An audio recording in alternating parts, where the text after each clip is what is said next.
Hello, everyone. Brian here. First of all, I wanted to address the reaction that most of you probably had when you saw how short this episode is when it came up on your queue. I know for many of the podcasts that I listen to that whenever a short episode comes up, first of all, it's usually one just done by the host, such as on the Tim Ferriss show, and I've often felt cheated by those. Now, after doing one myself, I realize why they're so short. It is really hard to fill a lot of time when it's just you doing the talking. I've been lucky enough to have some really great guests, and they have a lot of knowledge to share. In this case, I wanted to touch on a very important subject to me, and I didn't want to leave it too long and drawn out. So, as the summer season draws to a close, I know many of us are experiencing some degree of burnout. And I figured that this would be a good issue to address and give you some tips and tricks on how to deal with burnout. A good friend of mine posted a meme about burnout on Farrier Q&A fairly recently, and some of the comments seemed to denigrate the whole concept of burnout. One of them that stuck out to me was one where somebody said, "That is life." And some of the other ones just alluded to the fact that they don't experience burnout personally. And for those folks out there that don't, we envy you. It's really fortunate that you don't. This episode probably won't be for you, but feel free to skip to the end. There's a really good tune at the end by one of our fellow farriers, so you can enjoy that. For the rest of us, I really felt that this was an important topic to touch on, as I know many fellow farriers who have lost their lives to their own hand. And I'm not saying that it was the only component that played a role in this, but I would have to think that it played some part.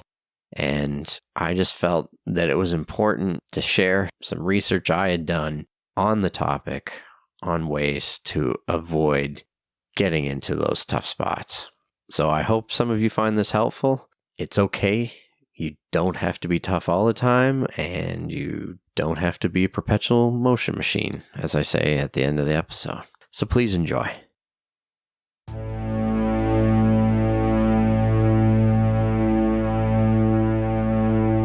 It was a Sunday night, later than it should have been. The sun had long since set. I was there to simply fix a shoe. They had the shoe. All I had to do was flatten it and nail it back on. It was the fall, and it had been a busy summer. I had not taken a day off in weeks, maybe months. I was there alone because even the barn staff had gone to bed or were heading there.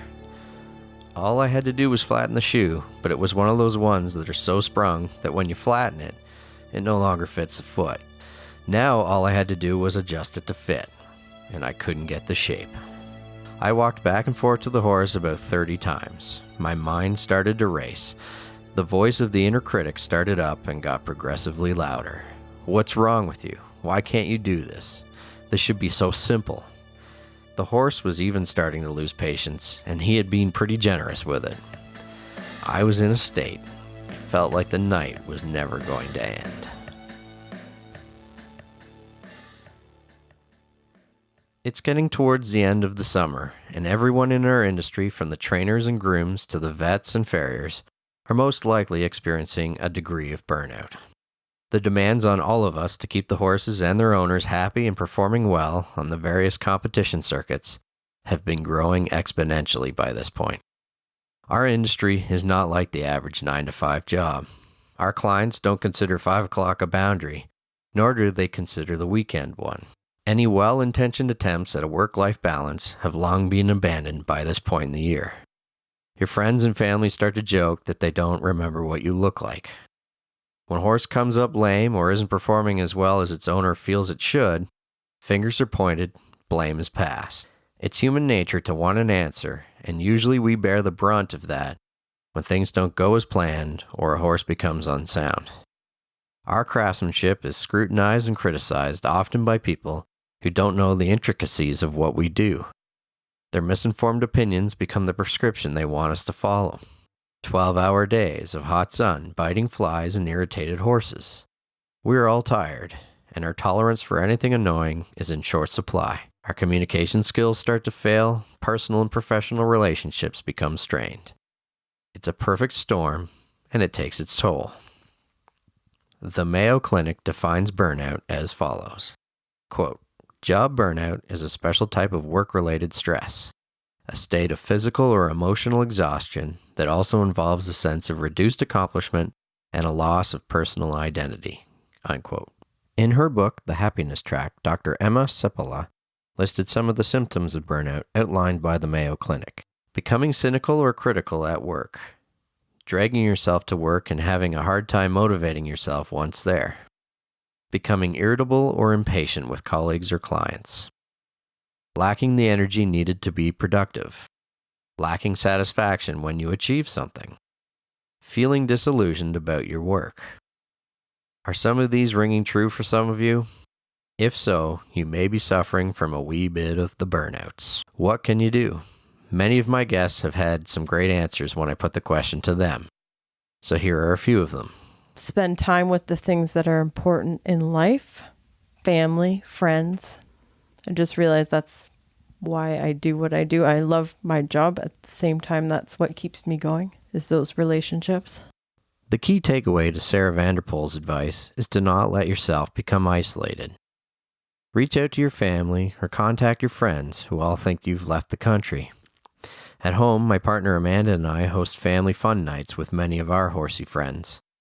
They usually involve a potluck dinner and some badminton or axe throwing. It's a great way to relax and have fun away from the stressful horse show environment we usually spend time together in. Dr. Andrea Dubé has a similar take on how to combat burnout. When things get rough, isolating yourself is not really the answer. You need to have a good group of people around you. You need to have a support system. Going it alone, I don't think that I've tried. Let me just say I've tried. It really hasn't worked out well. It hasn't gotten me far. So I think you have to not be the one who can handle it all on your own with your big broad shoulders. You know, you've got to find your people who are safe to lean on. They're few and far between, the people you can lean on, but you got to find them and you got to use them. Another favorite isolation avoider for me is meeting up for dinner with some of my farrier friends. There is a lot of comfort in sharing your successes and frustrations with an understanding audience. No one is more sympathetic to the unique challenges of our jobs than our peers. Chris Gregory had this to say. You know, testing allows you to keep it fresh, even if you are not challenging yourself through every horse. You can look at a test and say, man, I'd like to achieve that level. And there's a level out there for almost everybody. And then you have a target. So if you're a runner and you just run every day, but you don't really have a race coming up, you probably plateau at a certain level and it doesn't go anywhere. If you have a race coming up, all of a sudden you're running with a whole different perspective. You're running with a whole different mindset. And that leads to growth. So the testing in this industry is crazy, isn't it? People will spend thousands of dollars, drive halfway across the country, haul all their gear, and then pay to shoe a horse, and they can't wait to get home and shoe Monday because, man, they're refreshed by it. Setting lofty goals is a surprising solution, but one that has often put the wind back in my sails, and I've seen it work for others as well. Is there a certification you've been talking about attempting for years? Is there a competition coming up that might be a good excuse to hang out in your friend's shop and practice for? Heck, it doesn't even have to be horse-related. Is there a song you've always wanted to be able to play on your guitar? Have you wanted to learn another language? Or why don't you go full Gregory and get your pilot's license? It doesn't matter what it is as long as it requires some focused effort and energy on your part. You'll be amazed at how it changes your perspective of the daily grind. I would like to offer a few more. One that I found surprising is exercise. In the horse world, we all have physical jobs, but the type of physical activity prescribed here is different. There have been many studies on the topic of sustained moderate exercise and how even as little as 20 to 30 minutes a day of any kind of activity that keeps your heart rate up has all kinds of positive effects on your psychological well-being. It's worked for me in the past. I know it's tough to force yourself to do it, especially when you're tired from working long days. But it's amazing how your favorite sport or a brisk walk in the woods can take you from exhausted to energized. Yoga is another after-work activity worth looking into. It incorporates exercise and mindfulness into one discipline. Many yoga studios offer several classes of varying intensity. You can go just to stretch out your sore body, or you can take a hardcore yoga class and get in your sustained exercise quota for the week. I have found that both my body and my brain have benefited from this activity. Sleep is really important in your fight against burnout too. If you're not getting enough of it, your body and your brain aren't getting enough time to recover. According to the online Science Focus magazine, quote, people who are sleep deprived lose the ability to be positive-minded, which researchers from the University of Pennsylvania say is likely to increase the likelihood of depression, unquote. Most studies say 7 to 8 hours a night are a necessity.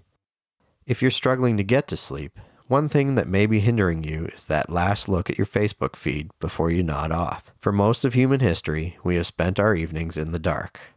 Now most of us look at our phones as the last thing we do before we fall asleep, or try. There is a specific color of light on the spectrum that studies have found might be hindering your sleep. According to Harvard Health Publishing, quote, blue wavelengths, which are beneficial during daylight hours because they boost attention, reaction times, and mood, seem to be the most disruptive at night, unquote.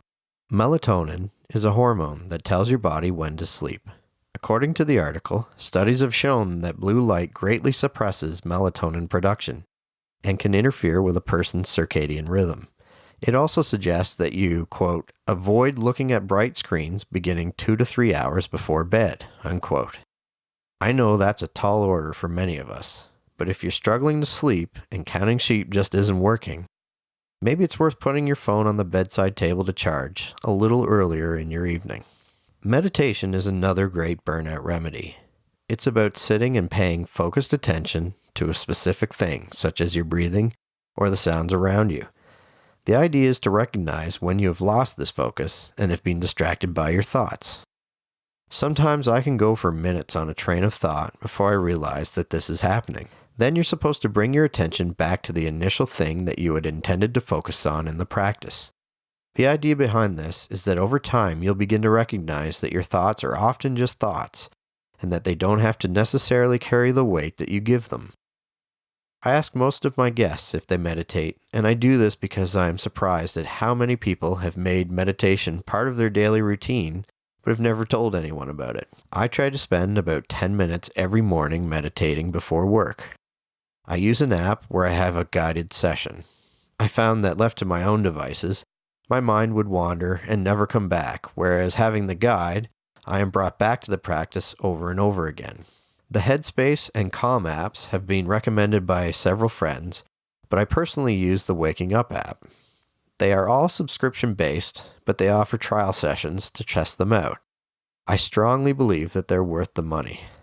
I have personally found that I am less negatively reactive to people and horses when they're behaving badly, and I am overall much calmer. The worry wanders my brain likes to go on are less frequent, and I will often recognize them as such and shorten my time spent ruminating.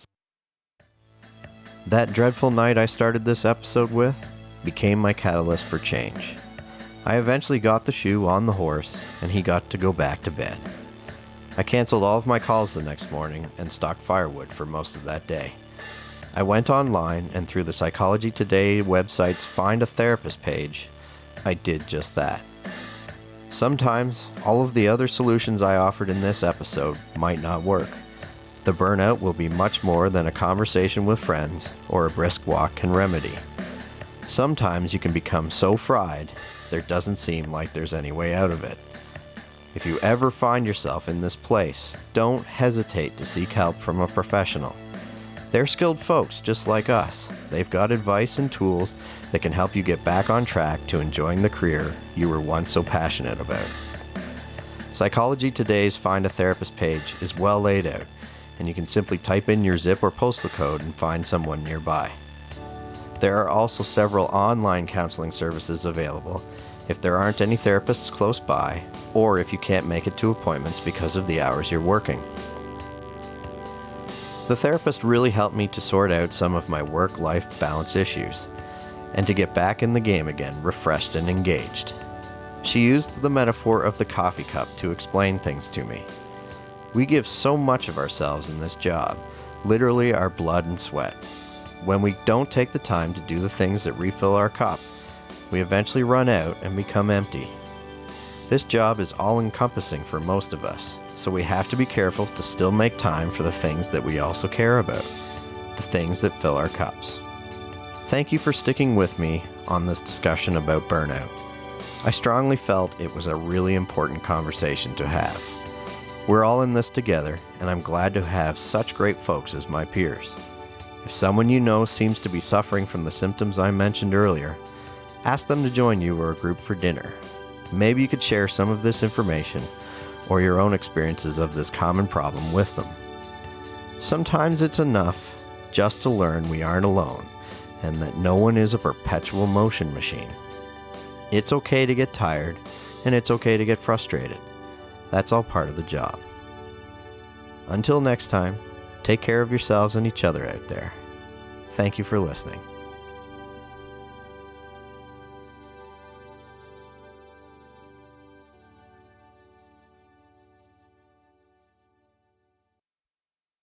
One of the things I discovered about running your own podcast is that you get to promote things that are important to you.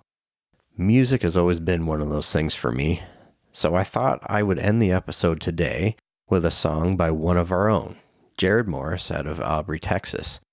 I saw his album advertised in the American Farrier's Journal, so I had to listen to it on iTunes, and then reached out to Jarrod. He graciously allowed us to play a song for you today. He thought that Coyote would be fitting. It's the new single.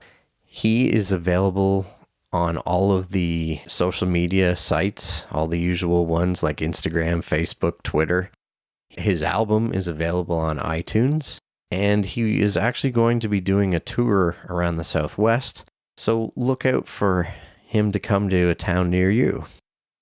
Please enjoy Coyote by Jarrod Morris, and please download his album.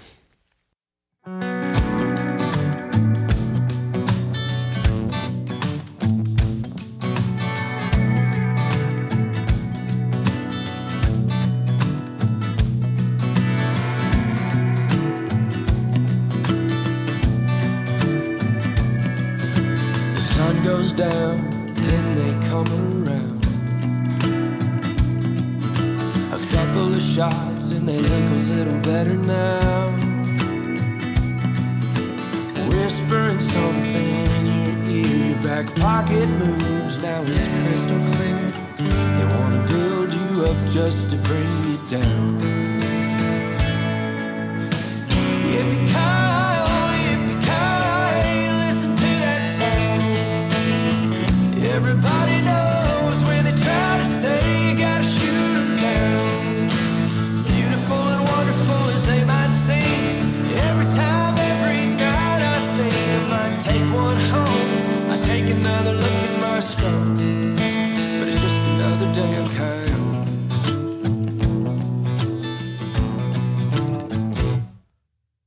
Praying on the week while we're off working for the man.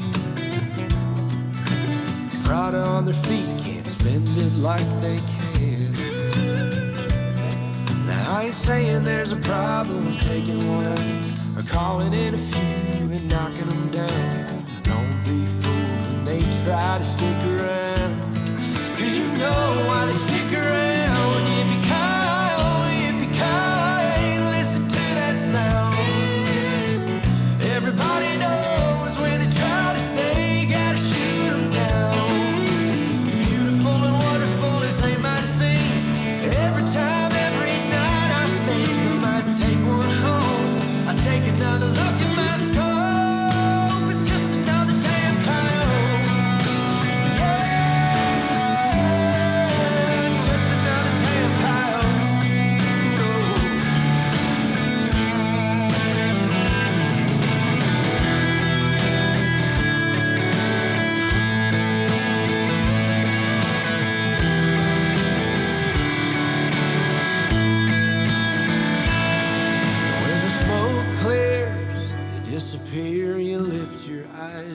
out of here. Your buddies are waiting and you're hoping you got something to show. But the spotter said you pulled left, and just another loss to the Coyote.